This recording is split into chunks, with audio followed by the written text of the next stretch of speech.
The bonfire crackled at the center of the clearing, throwing gold and orange light across the snow. Ara stood at the edge of the gathering, far enough from the flames that the cold bit through her coat. Around her, wolves laughed and sang, their voices rising into the winter sky as the final hour of the year slipped away. She should have felt warm. She should have felt part of it. Instead, she felt like a shadow. If stories like this one speak to the quiet ache in your heart, please subscribe so you never miss another. Across the fire, her mate, her former mate, she corrected silently, stood with his arm draped around another woman's shoulders. Lena. The name tasted bitter, even unspoken. He leaned close to whisper something in her ear, and Lena tipped her head back and laughed, bright and easy, the way Ara used to laugh before everything fell apart. He hadn't looked at Ara once tonight, not once. She told herself it didn't matter. She told herself she'd made peace with it. But her wolf stirred restlessly beneath her skin, a low whine of confusion and grief that never quite faded. The bond was still there, faint now, barely a thread, but present. She felt it tugging at the edges of her chest every time he moved, every time he smiled at someone who wasn't her. It had been 2 months since he'd told her he couldn't do it anymore. 2 months since he'd said the words that shattered everything they'd built. He hadn't been cruel about it. That was almost worse. He'd been kind, apologetic, careful. He'd said he couldn't feel it the way she did, that the bond wasn't enough, that he needed more. She hadn't asked what more meant. She hadn't needed to. Around her, the pack began to count down. Voices rose in unison, joyful and strong, marking the final seconds of the old year. Ara's breath fogged in the cold air. Her hands were numb inside her gloves. 60 seconds left. Lena kissed him on the cheek, and he smiled the way he used to smile at Ara, back when she still believed in forever. 50 seconds. Ara's wolf whimpered, and she closed her eyes. She had tried. For weeks she had tried to hold on, to wait, to hope that he would change his mind. She told herself that mates didn't just walk away, that the bond meant something sacred, something worth fighting for. But she was so tired of fighting alone. 40 seconds. Her chest ached, the bond pulling tighter, as if her wolf knew what she was thinking, as if it was begging her not to do this. But what choice did she have? He had already let her go. 30 seconds. She opened her eyes and looked at him one last time. He was laughing now, his head thrown back, Lena tucked against his side. He looked happy. He looked free. And Ara realized, with a clarity that stole her breath, that she would never be enough for him. Not because she wasn't worthy, but because he had decided she wasn't. 20 seconds. She took a step back, then another, the snow crunching softly beneath her boots. No one noticed. The countdown was too loud, the excitement too bright. She was invisible here, a ghost at her own pack's celebration. 10 seconds. Ara turned and walked into the trees. The voices faded behind her, muffled by the forest and the falling snow. Her wolf whimpered again, louder this time, but Ara kept walking. 5 seconds. She stopped in a small clearing, surrounded by silent pines. Her breath came fast and shallow. Her hands trembled. 3 seconds.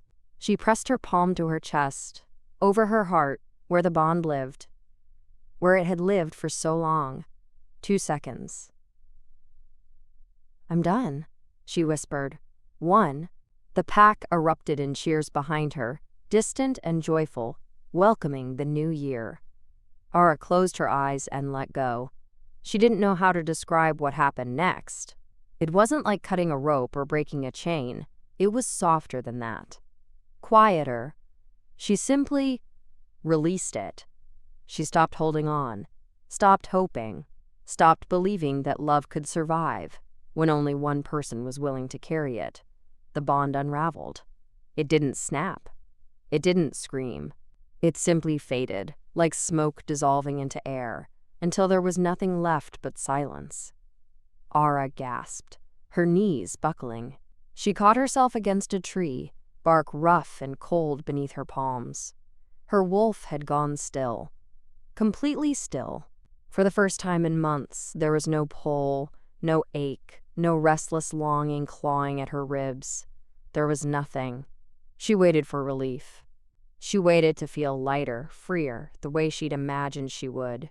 Instead, she felt hollow. The snow fell softly around her, catching in her hair, melting against her cheeks. In the distance, the pack was singing now, an old song about new beginnings and hope reborn. She used to love that song. Ara sank down into the snow, her back against the tree, and pulled her knees to her chest. She had done it. She had let him go. She had chosen herself, finally, after so long.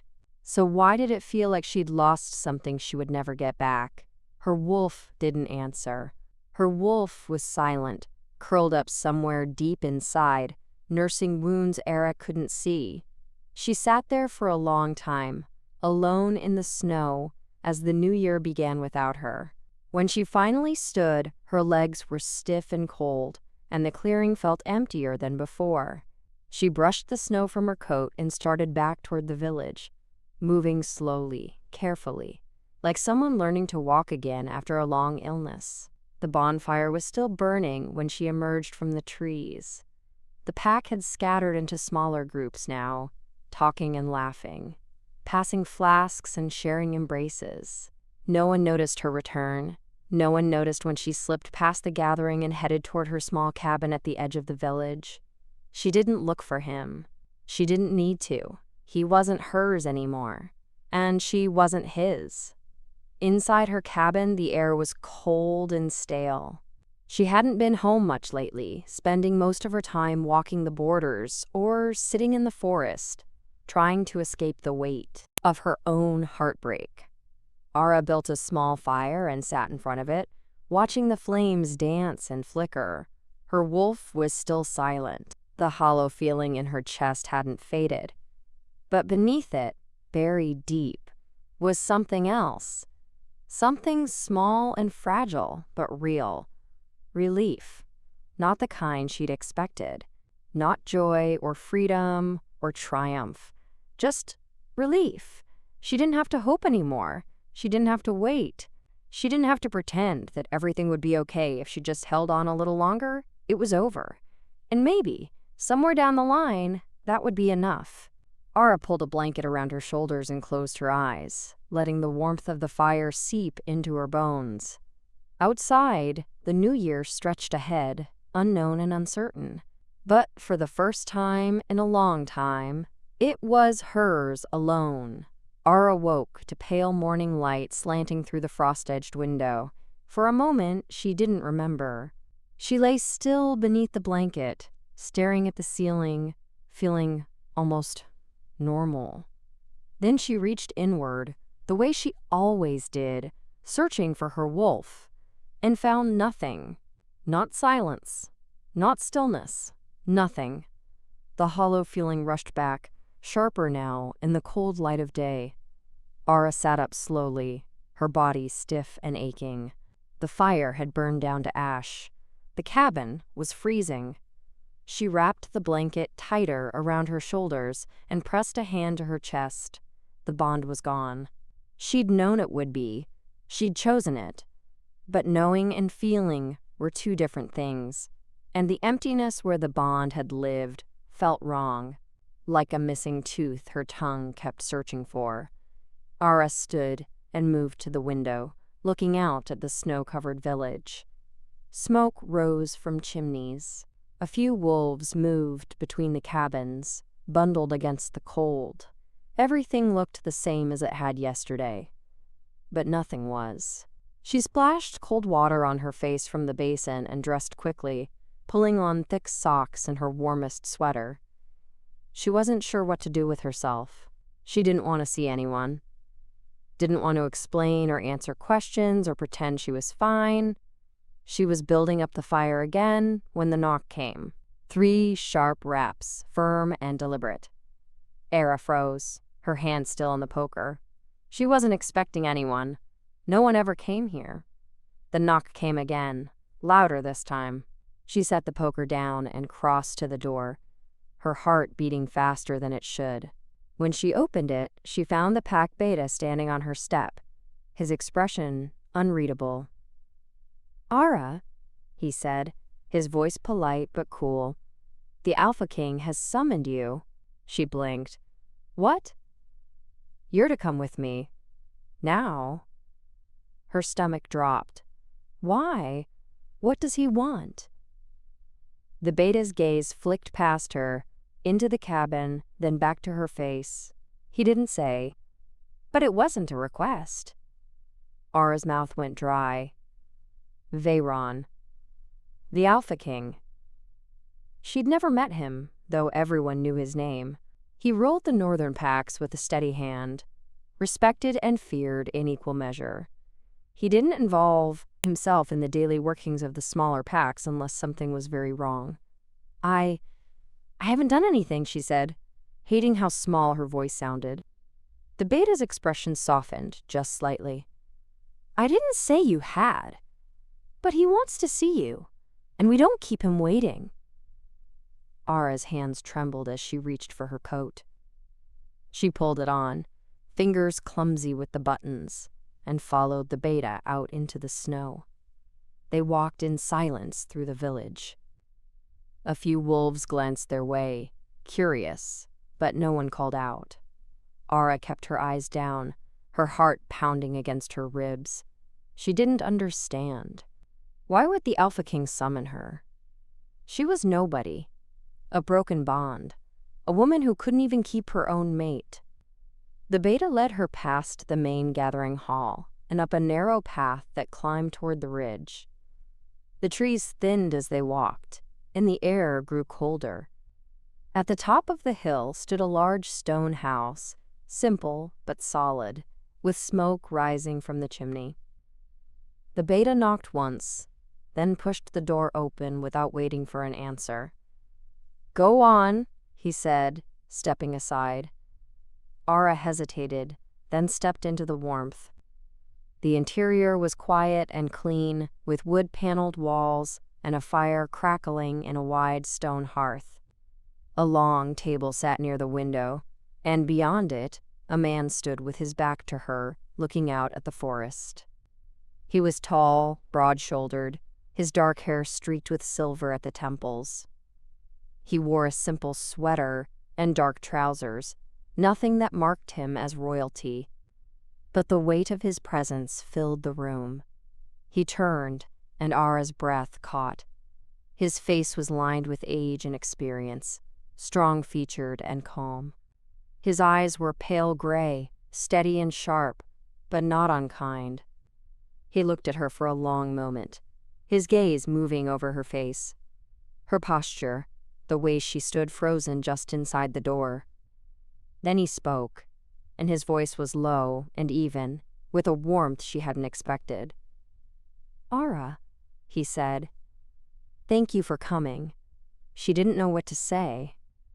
She nodded, her throat tight. Veyron gestured toward the fire. "Sit. Please. You must be cold." She moved stiffly to the chair he'd indicated, her hands folded in her lap. He didn't sit. He stayed near the window, his arms crossed loosely, watching her with that same quiet attention. "You're wondering why I asked you here," he said. Ara nodded again. "Yes, Alpha." "Veyron," he corrected gently. "Just Veyron," she swallowed. "Yes, Veyron." He was silent for a moment, as if choosing his words carefully. Then he said, "I felt it. Last night, just after midnight. Ara's heart stuttered. Felt what? Your bond breaking. The air left her lungs in a rush. She stared at him, unable to speak. He stepped closer, his expression softening. I'm sorry. I didn't mean to intrude. But it was loud, clear, like a thread snapping in the stillness. Ara's hands clenched in her lap. I don't understand. Why would you feel that? Veyron's mouth curved, not quite a smile. I don't entirely know, but I've always been sensitive to the bonds within my packs. It's part of what makes me a good king, or so I'm told. He pulled a chair over and sat across from her, close enough that she could see the fine lines around his eyes, the quiet strength in the way he held himself. What I do know, he continued, is that it takes great courage to let go of something that's hurting you. And great pain. Ara's eyes burned. She looked away, blinking hard. I didn't have a choice. You did, he said quietly, and you made it. That's no small thing. A tear slipped down her cheek before she could stop it. She wiped it away quickly, embarrassed. Veyron didn't look away. He didn't rush her. He just waited, patient and still, until she could breathe again. Why did you call me here? She asked finally, her voice barely above a whisper.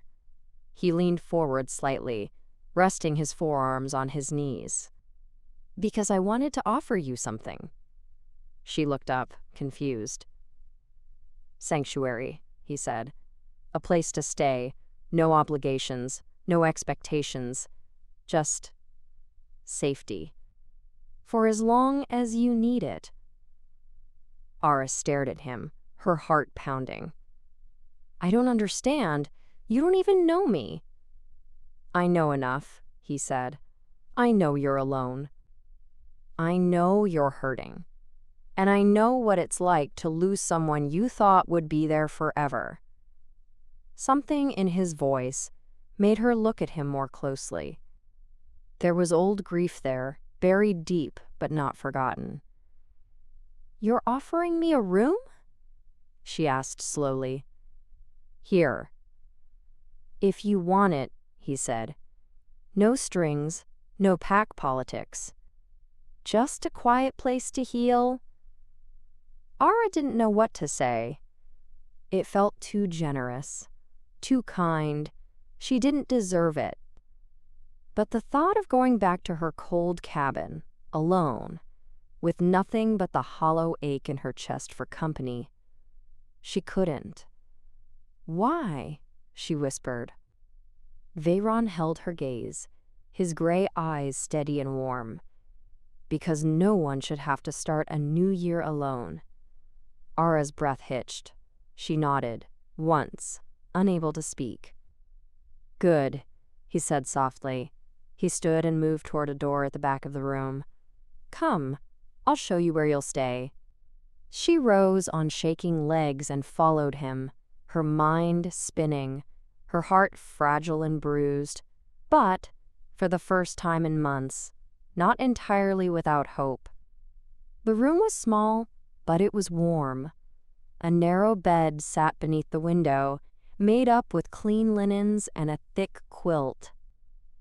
A wooden dresser stood against one wall, and a small table with a lamp occupied the corner.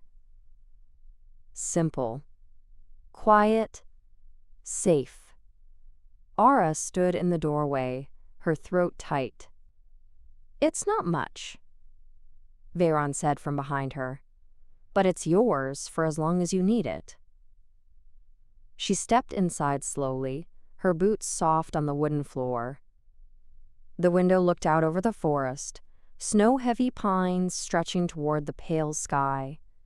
She could see the ridgeline in the distance, the world quiet and still. It's perfect, she whispered. Veyron moved to the dresser and opened the top drawer. There are extra blankets here if you need them. The washroom is just down the hall. I'll bring you something to eat in a bit. Era turned to face him, her hands clutched together. I don't know how to thank you. He met her eyes, his expression gentle. You don't need to thank me. Just rest. That's enough. She nodded, her vision blurring. He watched her for a moment longer, as if making sure she was steady, then stepped back toward the door. I'll leave you to settle in, he said. If you need anything, I'll be downstairs. He closed the door softly behind him, and Ara was alone. She sank down onto the edge of the bed, her hands trembling in her lap. The quilt was soft beneath her fingers. The room smelled faintly of cedar and clean linen. Outside, the wind whispered through the trees. For the first time since the bond had broken, she felt like she could breathe. She lay back slowly, staring up at the ceiling, and let the exhaustion wash over her. Her body ached. Her heart ached. But here, in this quiet room, she didn't have to pretend. Didn't have to hold herself together for anyone else. She closed her eyes and let herself drift. When she woke, the light had shifted. Afternoon sun slanted through the window, warm and golden. Ara sat up slowly, disoriented, her body stiff from sleep. A soft knock sounded at the door. Come in, she said, her voice rough. The door opened, and Veyron stepped inside carrying a tray. The scent of tea and something savory filled the air. He set the tray on the small table and straightened, his gaze careful. I thought you might be hungry, he said. Ara's stomach twisted with unexpected gratitude. Thank you. He nodded and moved toward the door, but she found herself speaking before he could leave. Will you stay for a moment? Veyron paused, then turned back. Of course. He settled into the chair by the window, his posture easy, unhurried. Ara rose and moved to the table, lifting the cup of tea with both hands. The warmth seeped into her palms. How long have you lived here? She asked, needing to fill the silence with something other than her own thoughts. 5 years, he said. After my mate passed, I left the main hall. It was too full of memories. This felt quieter. Ara looked at him, startled. I'm sorry, I didn't know. His mouth curved in a sad, distant smile. It was a long time ago, but some losses stay with you. She understood that, more than she wanted to. Do you have children? She asked softly. His expression softened. A son. Taryn? He's 8. He's with his tutor right now, but you'll meet him later. Something in the way he said his son's name made Ara's chest ache. There was love there, deep and steady. The kind of love she'd thought she'd have someday. He's lucky to have you, she said quietly. Veyron's gaze held hers. I'm the lucky one. They sat in silence for a moment, the weight of shared grief settling between them. Not heavy, but present. Ara sipped her tea, the warmth spreading through her chest. Why are you really doing this? She asked, the question spilling out before she could stop it. You don't owe me anything. Veyron leaned forward, his elbows resting on his knees. No, I don't. But I know what it's like to lose the person you thought you'd spend your life with. I know what it's like to wake up and not recognize the world anymore. His voice was low, rough with old pain. After my mate died, I didn't think I'd survive it. The bond didn't break. It just stayed. An open wound that wouldn't heal. I walked through months in a fog, barely present for my son, barely present for myself. Ara's breath caught. How did you get through it?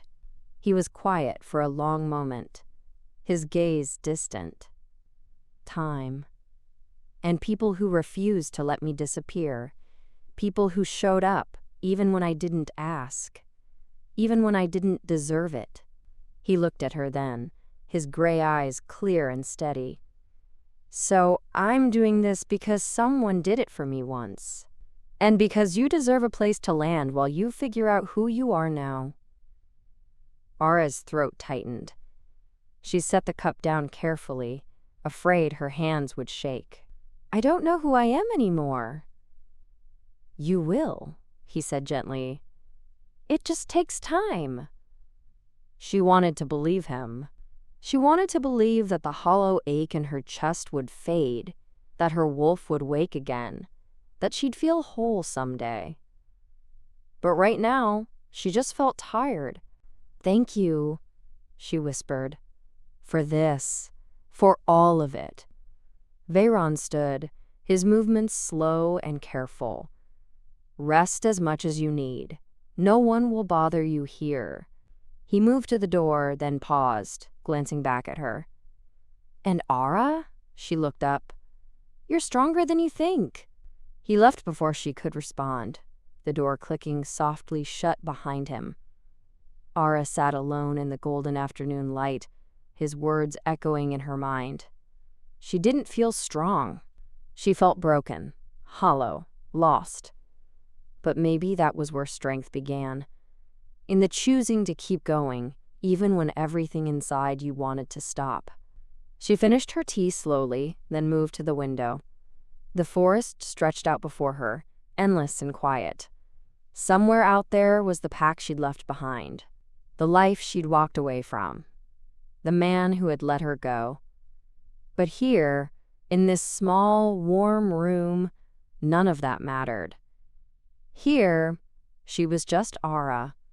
Not a broken bond, not a rejected mate, just a woman trying to figure out how to start over.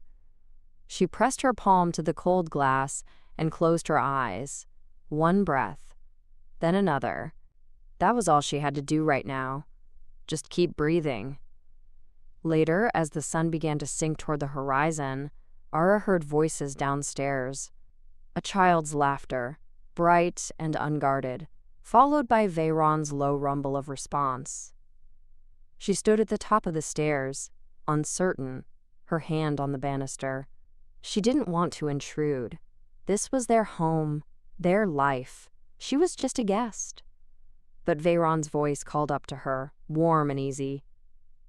Ara, come meet Taryn. She descended slowly, her heart beating faster than it should. At the bottom of the stairs, a small boy with dark curls and his father's gray eyes looked up at her with open curiosity. He was slight, with the gangly energy of a child still growing into his limbs. This is Ara, Veyron said, his hand resting lightly on his son's shoulder. She's going to be staying with us for a while. Taryn tilted his head, studying her. Did something bad happen to you? Taryn, Veyron said gently, a note of correction in his tone. But Ara crouched down, bringing herself to the boy's level. Yes, she said honestly. Something sad happened, but your father is helping me feel better. Taryn nodded solemnly, as if this made perfect sense. Papa's good at that. Ara's throat tightened. She glanced up at Veyron, who was watching them both with quiet warmth. He is, she agreed softly. Taryn grinned suddenly, the seriousness lifting. Do you like soup? Papa made soup. Ara smiled, the first real smile she'd felt in days. I love soup. Good, Taryn said decisively. He grabbed her hand, his small fingers warm and sure, and tugged her toward the kitchen. Come on, it's really good. Ara let herself be led, her heart lighter than it had been in months. And behind her, Veyron followed, his expression soft with something that looked almost like hope. The soup was warm and simple, thick with root vegetables and herbs that filled the kitchen with a comforting, earthy scent. Ara sat at the long wooden table, Taryn perched across from her, swinging his legs beneath his chair. Veyron moved quietly between the stove and the table, ladling soup into bowls, setting down a basket of bread still warm from the oven. It felt almost normal, domestic, safe. Ara hadn't realized how much she'd missed this kind of quiet until she was sitting in the middle of it. Taryn ate with the focused enthusiasm of a child who'd spent the day studying, his spoon scraping the bowl between bites. He kept glancing at her, curious but not intrusive, as if he was still deciding what to make of her. "Do you have a favorite animal?" he asked suddenly, looking up from his soup. Ara blinked, caught off guard. "A favorite animal?" "Yeah, mine's wolves, obviously." He grinned, proud. "But also owls. They're really quiet when they fly. Papa showed me one once." Ara smiled, the tightness in her chest easing just a little. "I think I like deer. They're gentle." Taryn nodded thoughtfully, as if this made perfect sense. "Deer are good. They're fast, too." Veyron sat down at the head of the table, his own bowl in hand. He didn't eat right away. He just watched them, his expression calm and warm, like this moment was exactly where he wanted to be. Ara felt the weight of his gaze and glanced over. Their eyes met, and something quiet passed between them. Gratitude, maybe, or understanding. He didn't push, didn't ask questions. He just let her be. After dinner, Taryn insisted on showing Ara his room. She followed him upstairs, Veyron trailing behind, his hands in his pockets. Taryn's room was small but full of life. Books stacked on a shelf, a wooden sword propped in the corner, drawings pinned to the walls.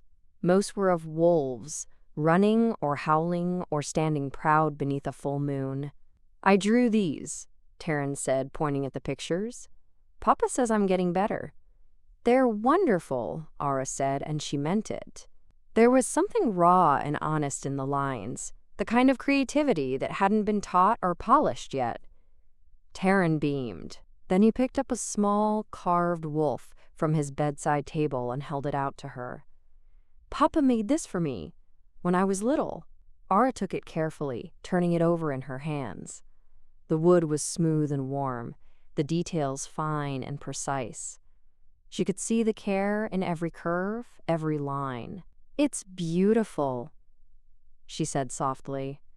Taryn took it back and set it down with the same reverence. "He makes things when he's thinking.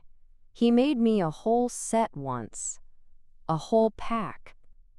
Ara glanced at Veyron, who was leaning against the doorframe, his expression unreadable. But there was something in his eyes. Something tender. "All right, Taryn," Veyron said gently. "Time to let Ara rest. You've got lessons early tomorrow." Taryn groaned, but didn't argue. He hugged his father goodnight, then surprised Ara by hugging her too, quick and warm. "Good night, Ara." Her throat tightened. "Good night, Taryn." Veyron ushered his son into bed, pulling the blankets up and brushing the dark curls back from his forehead. Ara watched from the doorway, her heart aching with something she couldn't name. When Veyron finally stepped back into the hall and closed the door softly behind him, he met her gaze. "He likes you," he said quietly. "He's easy to like," Ara replied. They stood there for a moment, the house settling into evening stillness around them. Ara felt the weight of the day pressing down on her, exhaustion creeping in at the edges. "You should rest," Veyron said, as if reading her thoughts. "It's been a long day." She nodded, but didn't move right away. "Thank you. For tonight. For letting me be part of this." His expression softened. "You're not intruding, Ara. You're welcome here." She wanted to believe him. She wanted to believe she wasn't just a burden, a broken thing he'd taken pity on. But the doubt lingered. Veyron seemed to sense it. He stepped closer, his voice low and steady. "I mean it. You're not a guest I'm tolerating. You're someone I want here." Ara's breath caught, She looked up at him, searching his face for any sign of obligation or politeness. All she found was sincerity. "Okay," she whispered. He nodded, satisfied. "Good. Sleep well, Ara." He turned and headed down the stairs, leaving her alone in the quiet hallway. Ara slipped back into her room and closed the door. The fire had been stoked while they were at dinner, the room warm and glowing. She changed into the soft night clothes Veyron had left, folded on the dresser, and climbed into bed. The sheets smelled like lavender. The quilt was heavy and comforting. She lay there in the flickering firelight, staring at the ceiling, her mind turning over the day. This morning she'd woken in her cold cabin, alone and hollow. Tonight she was here, in a warm room, in a house filled with quiet kindness. It didn't make sense. None of it made sense. But for the first time in weeks, she didn't feel like she was drowning. She closed her eyes and let sleep take her. The next morning, Ara woke to sunlight streaming through the window and the faint sound of voices downstairs. She lay still for a moment, disoriented, then remembered where she was. Veyron's house. The guest room. Safety. She rose slowly, pulling on a sweater, and padded barefoot to the window. Outside, the world was blanketed in fresh snow, the trees glittering in the morning light. It was beautiful. Peaceful.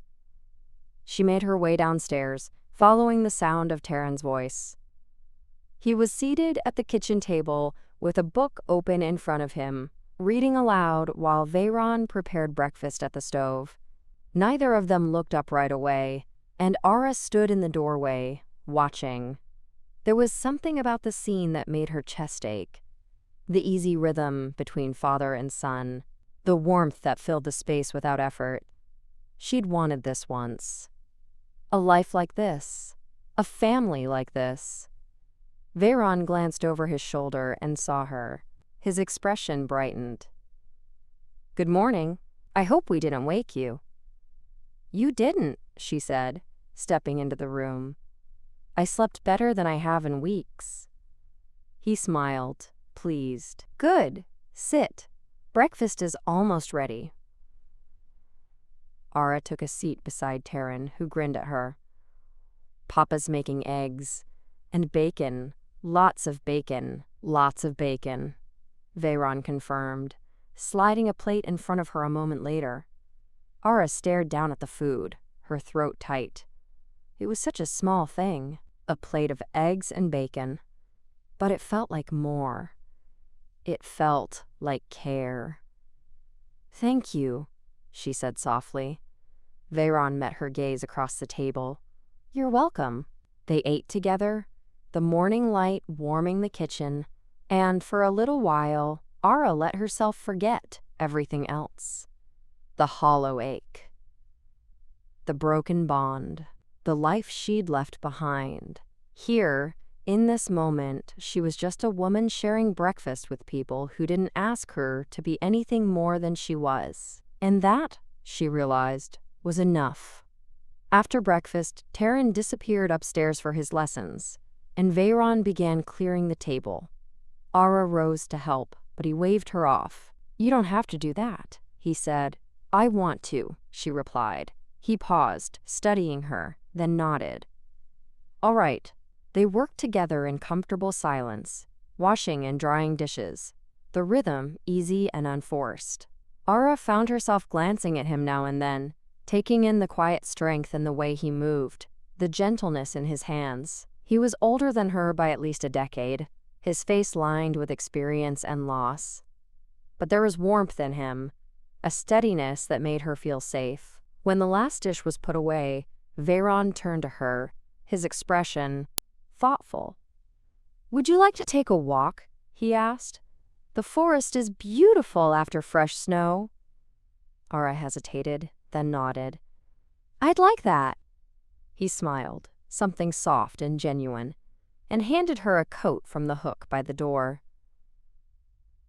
"Come on, then," he said. "Let me show you the trails."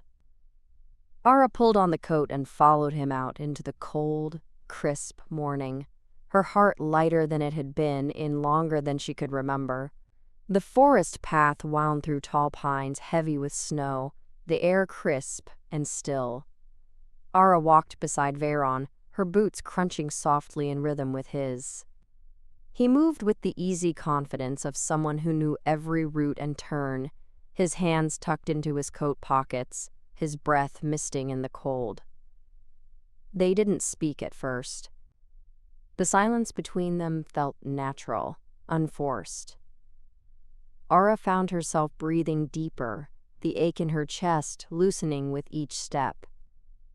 Out here, surrounded by winter's quiet beauty, the weight of everything that had happened felt a little less crushing. After a while, Veyron led her off the main trail onto a smaller path that climbed gently upward. The trees opened into a clearing at the top, and Ara stopped, her breath catching. The view stretched for miles. Snow-covered valleys rolled away beneath them, dotted with dark pines. The sky was pale blue, endless and clear. It was beautiful in a way that made her chest ache, not with grief, but with something softer. Something like hope. "I come here when I need to think," Veyron said quietly, standing beside her. "It helps. Reminds me the world is bigger than whatever's weighing on me." Ara nodded, unable to find words. She just stood there, letting the stillness wash over her, feeling small in the best possible way.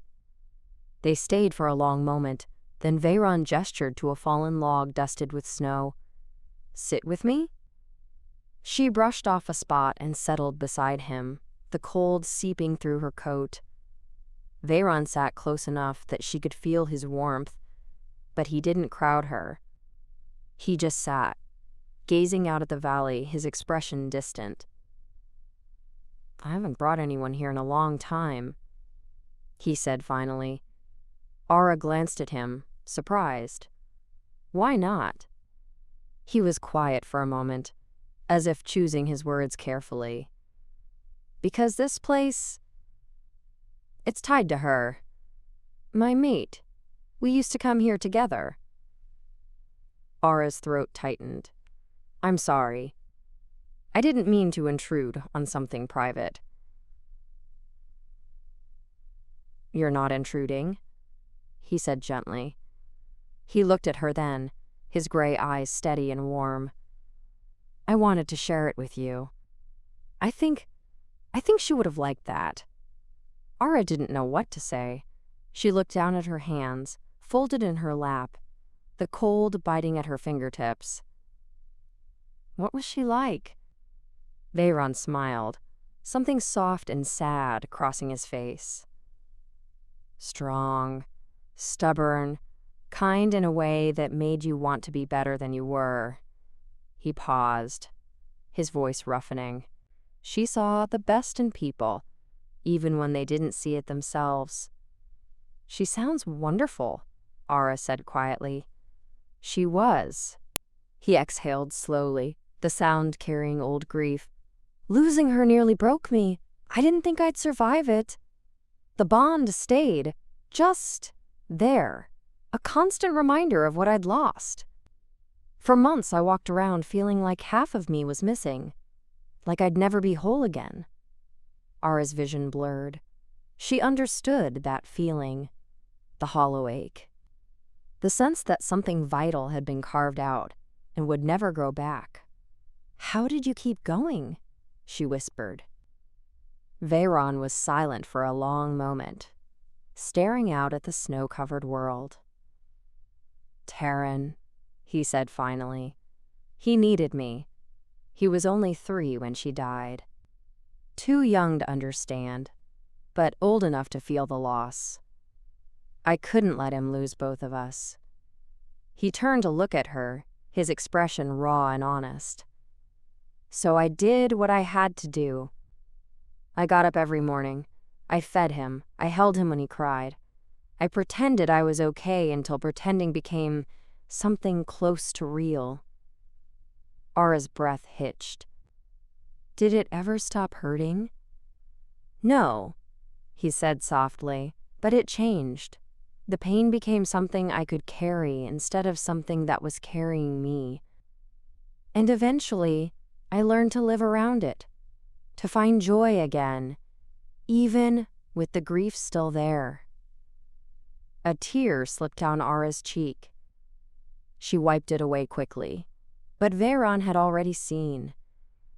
"I'm sorry," she said, her voice breaking. "I don't mean to fall apart on you." "You're not falling apart," he said gently. He reached over and took her hand, his touch warm and steady. "You're healing. It's messy and it hurts, but that doesn't mean you're doing it wrong." Ara looked down at their joined hands, his fingers strong and calloused against hers. She felt the warmth of him, the steadiness, and something inside her cracked open. "I don't know how to do this," she whispered. "I don't know how to be this person. The one who walked away. The one who let go." "You don't have to know," Veyron said. "You just have to keep breathing. Keep putting one foot in front of the other. The rest will come." She met his eyes, searching for doubt, for pity. All she found was understanding. "I feel so empty," she said, the words spilling out before she could stop them. "My wolf is gone. The bond is gone. I don't even know who I am without them." Veyron's grip on her hand tightened. "You're Ara. That's enough." "But what if it's not?" Her voice broke. "What if I'm just broken now? What if I never feel whole again?" He shifted closer, his other hand coming up to cup her cheek, tilting her face toward his. His touch was gentle, careful, but there was strength in it, too. "You're not broken," he said, his voice low and fierce. "You're grieving. You're healing. Those aren't the same thing." Ara's breath shuddered out of her. She wanted to believe him. She wanted to believe that the hollow ache in her chest would fade, that her wolf would wake again, that she'd find her way back to herself. But right now, she just felt lost. "I'm scared," she whispered. "I know," Veyron said softly. "I was too. For a long time." He brushed a tear from her cheek with his thumb, his touch unbearably tender. "But you're not alone in this. You don't have to carry it by yourself." Something in his voice broke through the wall she'd been holding up. Ara leaned forward, resting her forehead against his shoulder, and let herself cry. Not the quiet, controlled tears she'd shed alone in her cabin. Real tears. Deep, wrenching sobs that shook her whole body. Veyron wrapped his arms around her, holding her steady, his hand moving in slow circles on her back. He didn't shush her or tell her it would be okay. He just held her, solid and warm, letting her fall apart in his arms. They sat like that for a long time, the world silent around them, the snow falling softly from the branches overhead.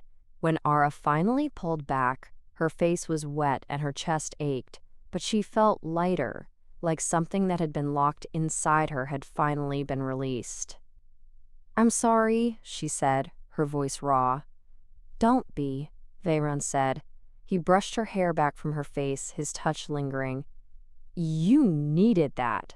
She nodded, unable to speak. They sat in the quiet for a moment longer. Then Veyron stood and offered her his hand. "Come on, let's get you back before you freeze." Ara took his hand and let him pull her to her feet. They walked back down the trail together, slower this time, the silence between them different now. Deeper. More comfortable. When they reached the house, Taran was waiting at the window, his face pressed to the glass. He waved when he saw them, grinning wide. Veyron waved back, then looked at Ara. "You okay?" She nodded, and this time she meant it. "Yeah, I think I am." He smiled, something warm and genuine, and opened the door for her. Inside, the fire was burning, and Taryn was already talking about the story he'd written during his lessons. Ara settled into a chair by the hearth, listening, and for the first time in weeks, she didn't feel like she was just surviving. She felt like she was living. The days that followed took on a quiet rhythm. Ara woke each morning to sunlight and the soft murmur of voices downstairs. She helped with small tasks around the house, folding linens, stirring soup, sitting with Taryn while he practiced his letters. Veyron never asked her to do any of it, but she wanted to. It gave her something to hold on to, something that felt like purpose. And through it all, she found herself watching him, the way he moved through the house with quiet confidence, the way he listened to his son with his full attention, the way he looked at her sometimes, his gray eyes warm and steady, as if he saw past the hollow ache she carried and recognized something worth knowing. She didn't understand it, didn't understand why he'd opened his home to her, why he showed her such patience and care. But she was beginning to trust it, beginning to believe that maybe, just maybe, she didn't have to carry everything alone. On the 5th evening, after Taryn had gone to Bulanagan bed, Veyron found her standing at the window, watching the moon rise over the forest. He approached quietly, his footsteps soft on the wooden floor. "You're thinking too much again," he said, his voice low and teasing. Ara glanced at him, a small smile tugging at her lips. "How can you tell?" "You get this look," he said, gesturing vaguely at her face. "Like you're trying to solve a problem that doesn't have an answer." She turned back to the window, her breath fogging the glass. "Maybe I am." Veyron stood beside her, close enough that she could feel the warmth radiating from him. For a moment, they just stood there in companionable silence, watching the moonlight silver the snow. "Would you like to walk with me?" he asked finally. "The forest is beautiful under the moon." Ara hesitated. The cold didn't bother her, and she'd come to love the quiet of the woods. But there was something different in his voice tonight. Something that felt like invitation rather than simple kindness. She turned to face him. "Yes, I'd like that." His expression softened, something warm and pleased crossing his features. He retrieved their coats, and they stepped out into the night together. The cold was sharp, but not biting, the air clear and still. Moonlight turned the snow to silver, casting long shadows beneath the pines. Veyron led her along the same path they'd taken before, but this time he didn't stay silent. He talked about small things, the way Taryn had started drawing wolves in more detail, a conversation he'd had with the pack beta about winter preparations. Little pieces of his life that he offered freely, without weight or expectation. Ara listened, her chest warming with something she couldn't quite name. It had been so long since someone had simply talked to her like this, not trying to fix her or rush her through her grief, just sharing. "What about you?" he asked after a while. "Tell me something I don't know about you." Ara's steps faltered slightly. She'd spent so long defined by her broken bond that she'd almost forgotten there was more to her than loss. "I used to paint," she said finally. "Watercolors mostly, landscapes." Veyron glanced at her, interested. "Did you stop?" "When the bond started breaking." The words came quietly. "I couldn't focus anymore. Couldn't see the beauty in things the way I used to." He nodded slowly, understanding flickering in his eyes. "Do you miss it?" "I do," she admitted, "but I don't know if I could do it again, if I'd be any good anymore." "Skill doesn't disappear just because you've been through something hard," Veyron said gently. "It might be buried for a while, but it's still there, waiting for you to be ready." Ara looked at him, something tight in her chest loosening just a fraction. "You really believe that?" "I do." He stopped walking and turned to face her fully. "I've seen people survive things that should have destroyed them. And they don't come out the other side the same. But that doesn't mean they come out less. Sometimes they come out more. The moonlight caught in his eyes, turning them almost luminous. Ara felt her breath catch, the weight of his words settling over her like a blanket. "I want to believe that," she whispered. "Then believe it," he said softly. "Even if you can't feel it yet.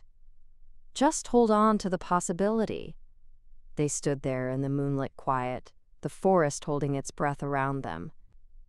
Ara felt the space between them shift, something unspoken but present, humming in the cold air.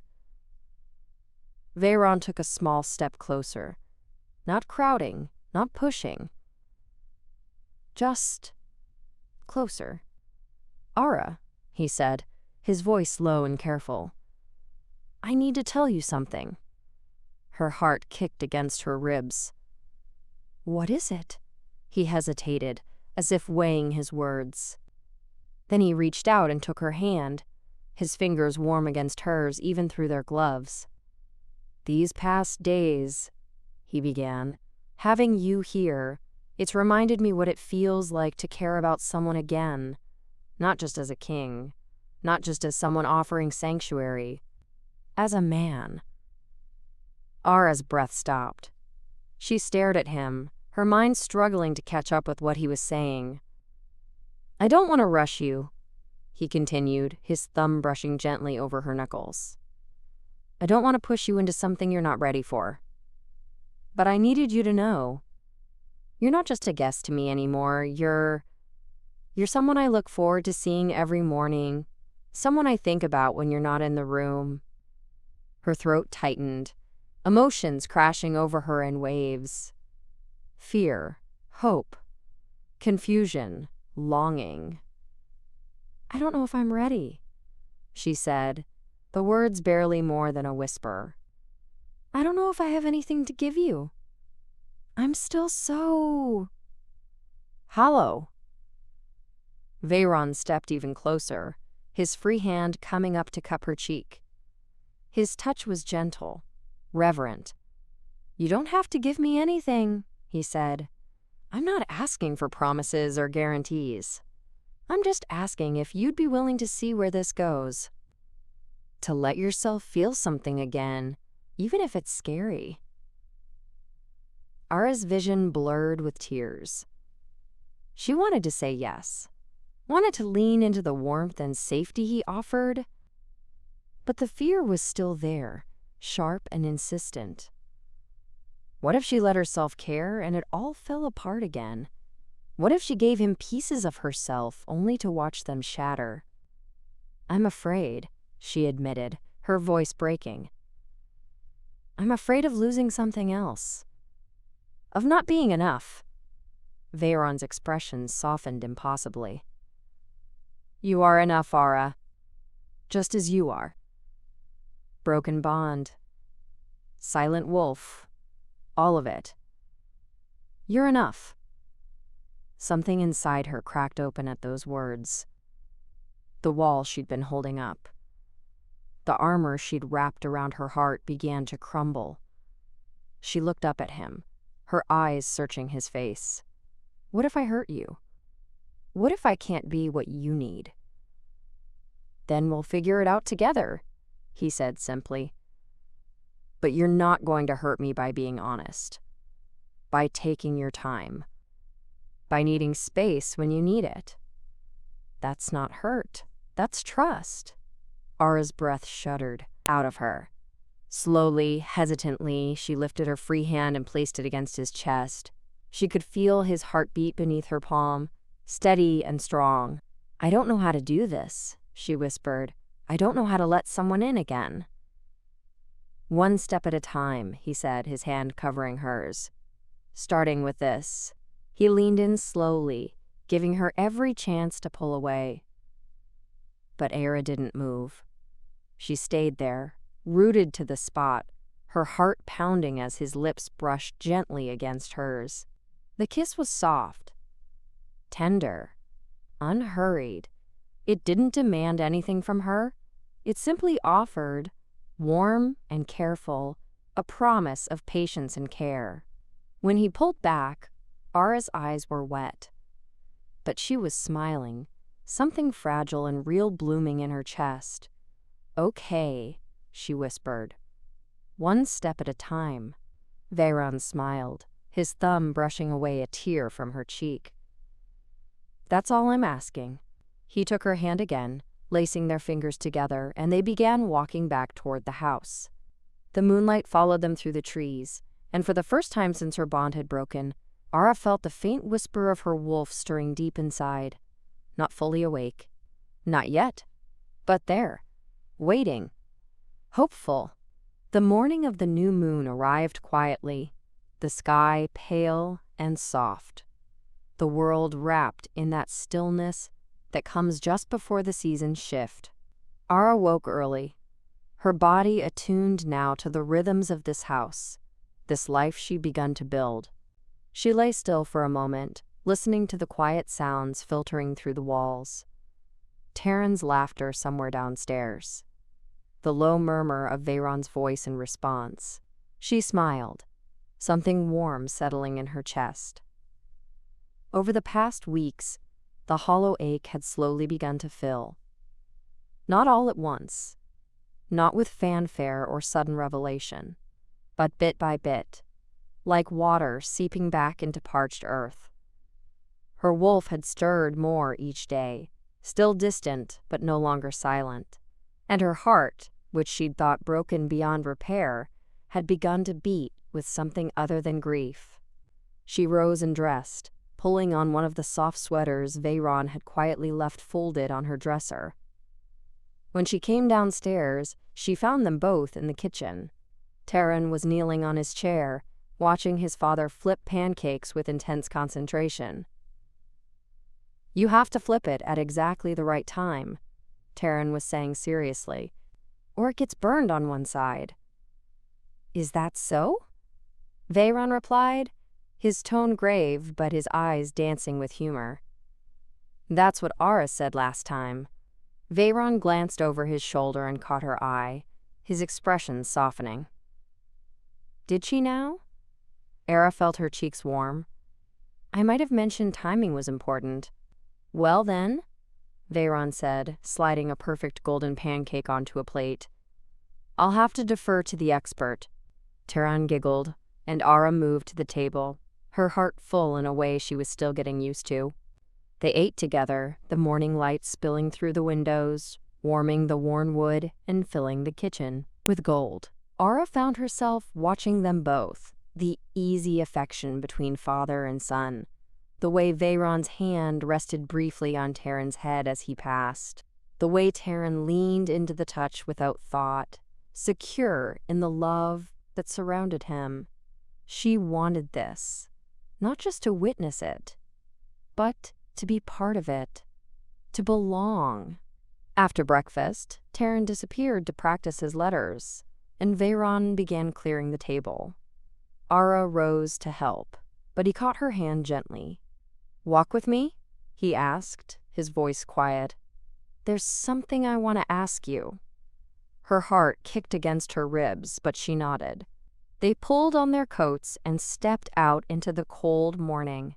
The forest was still, the air crisp and clean. Veyron led her along a different path this time, one that wound deeper into the trees, away from the house. They walked in comfortable silence for a while, their breath misting in the cold.